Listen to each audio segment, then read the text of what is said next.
그리고 그 미국 주식시장도 보면은 이제 아까 말씀하셨지만은 나름대로는 좀 조정을 받았고 지금도 이제 약간 탄력을 힘을 못 받고 있는데 일단 대선 이후에 좀 다시 좀 뭐 제자리를 찾아갈 거라고 좀 보시나요? 어떻게 좀 보세요? 아까 트럼프하고 이제 바이든 케이스로 뭐 나눌 수도 있겠지만은 예. 기본적으로는 그래도 대선이 끝났기 때문에 다시 예. 또 정상적으로 가지 않을까 싶기도 예. 하고요. 많은 분들이 그 얘기를 하시잖아요.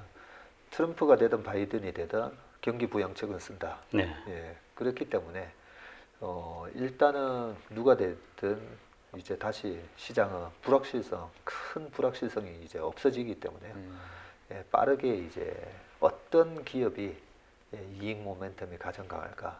그래서 최근에 뭐 구글에 대한 반독점법 이런 걸로 정부가 괴롭히면서 기업의 이익을 어떤 기업의 확장성에 제약을 줄 건지 예. 아니면 반대로 어떤 다른 기업이 수혜를 받을지 뭐 그런 부분들을 오히려 네, 어떤 기업이 수혜를 받을지 그런 부분에 좀 공부를 하면 좋을 것 같고요. 네. 그거는 나중에 뭐 누가 대통령이 되는지 보고 네. 결정을 해도 늦지 않을 것 같습니다. 예. 단지 최근에 보면 신재생 에너지 관련돼서 네. 주가들이 많이 올랐잖아요. 네. 바이든에 대한 왜냐면 기대 때문에 예, 그런가요? 바이든에 대한 기대감 때문에. 예. 그래서 그 부분만 조금 네, 바이든이 돼도 떨어질 수도 있거든요. 네. 왜냐하면 선반영을 했기 때문에. 네. 항상 저는 주식을 투자를 할 때 주식 시장과 예. 그다음에 대중과 제가 그 주식 시장과 대중의 요 사이에 있는지 주가 예. 예. 여기 있는지 아니면 대중도 이미 다 알고 있는 네.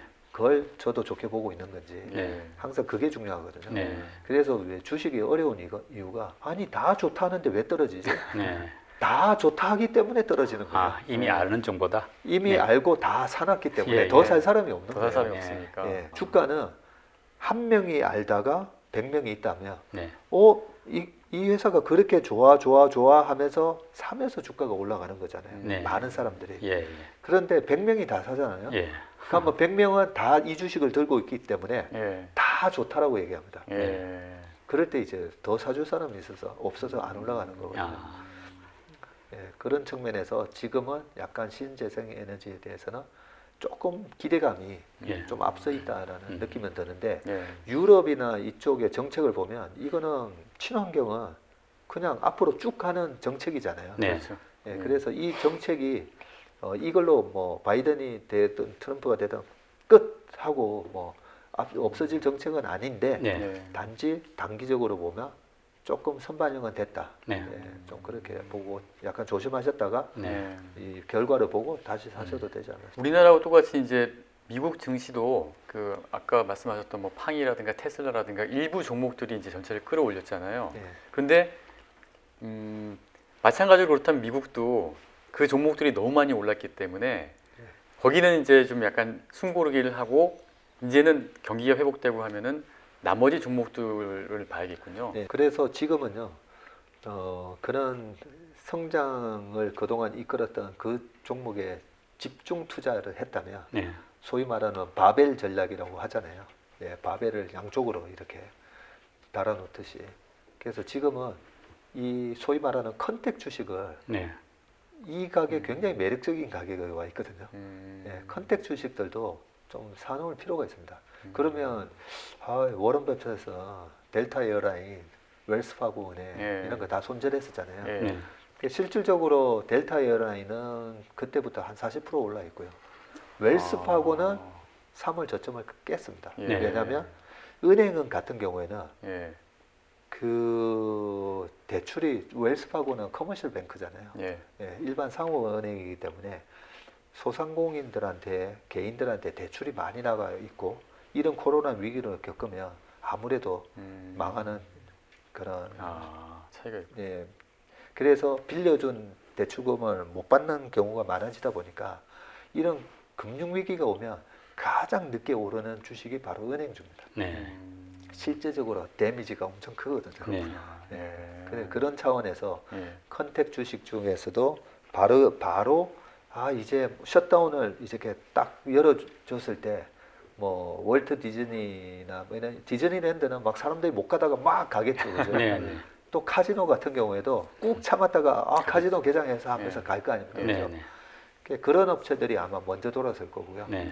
은행주 같은 경우에는 이런 부분들이 다 좀 어느 정도 올라오고 충당금 쌓던 게 환입이 돌아올 겁니다. 아마 왕창 이제 우리 대출금 이 정도에는 못 받을 거야라고 왕창 대출금에 대해서 충당금을 쌓아놨는데 돈을 갚기 시작하네. 네. 그 시점부터 본격적으로 은행주는 오르지 않을까 그렇게 생각합니다. 예. 그래서 양쪽을 언택과 컨택을 이제는 예. 반반씩 한번 이렇게 나눠서 들고 갈 필요가 있다.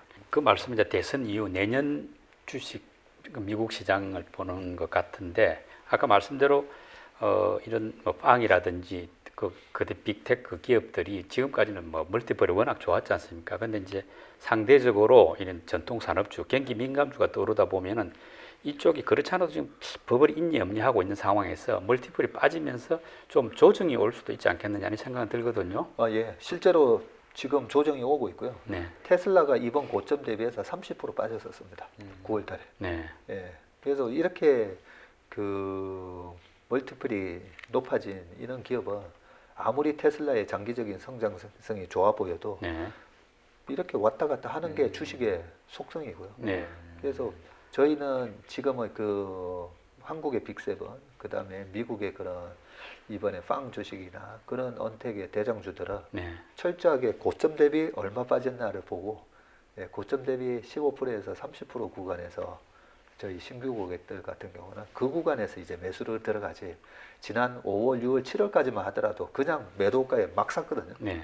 막 샀는데 지금은 막 사지 않습니다. 아, 조정을 보면서 좀 이 바이언 딥스라고 하잖아요. 네. 딥이 올 때마다 좀 사는 사건. 전략으로 조금 바꾸셔야 될 것 같습니다. 그 이제 우리나라 뭐 동학개미에 이제 비유해가지고 서학개미 해가지고 미국 주식 사시는 분들이 많은데 이제 주로 젊은 층을 중심으로 이 친구들이 주로 보면은 뭐 애플이나 테슬라 같은데 개별 종목을 많이 샀지 않습니까? 뭐 심지어 테슬라 같은 경우는 10%가 거의 한국인이다라는 이야기가 나올 정도로. 그런데 전문가들은 아무래도 아무리 좋지만 개별 종목보다는 좀 ETF 같은 식으로 하는 게 안전하다. 뭐 이런 또 조언도 하던데 어떻습니까? 전문님 보시기에 이런 검증된 주식은 개별 종목으로 가도 괜찮은지 아니면 역시 그래도 ETF로 가는 게 안전한지 어느 쪽으로 권해주고 싶습니까? ETF는 말 그대로 트레이딩을 할 수 있는 펀드잖아요. 네, 그래서 QQQ 같은 경우에는 나스닥 100을 그걸 안에다 복제를 해놓은 거고, 뭐 스파이 같은 경우는 S&P 500이고, 그래서 그 전체 포트폴리오를 많은 기업을 섞어서 사는 거니까 네. 아무래도 안전하겠죠. 예. 안전하고 개별 종목으로 들어가면 그런 지수를 산 것보다 그냥 이번에 엄청나게 올라가는 엔비디아 한 종목만 샀더라고요. 네. 그렇죠. 예. 그 한 종목 몰빵에 또 짜릿함이 있겠죠.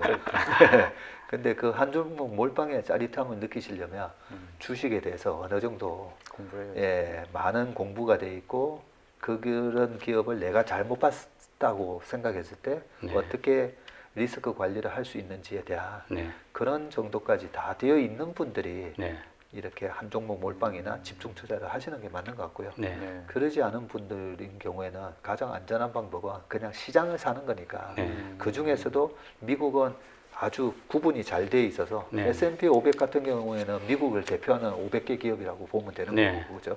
그 안에는 언택 컨택 다 섞여 있잖아요. 네, 나스닥 100만 하더라도 나스닥 100은 좀 혁신적인 기업들이니까 그거는 뭐 ETF를 처음에 우리 주린이 분들은 일단은 ETF를 사면서 네. 그 중에 이 나스닥 100 안에 들어있는 종목이 뭐지라고 보면서 공부를 해보시다가 네.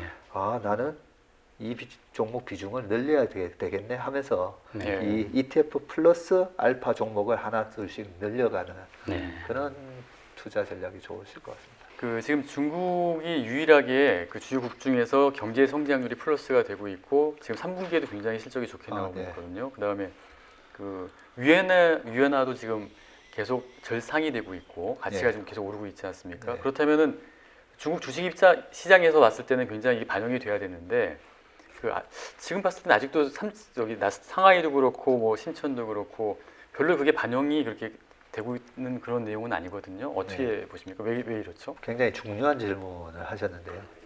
네.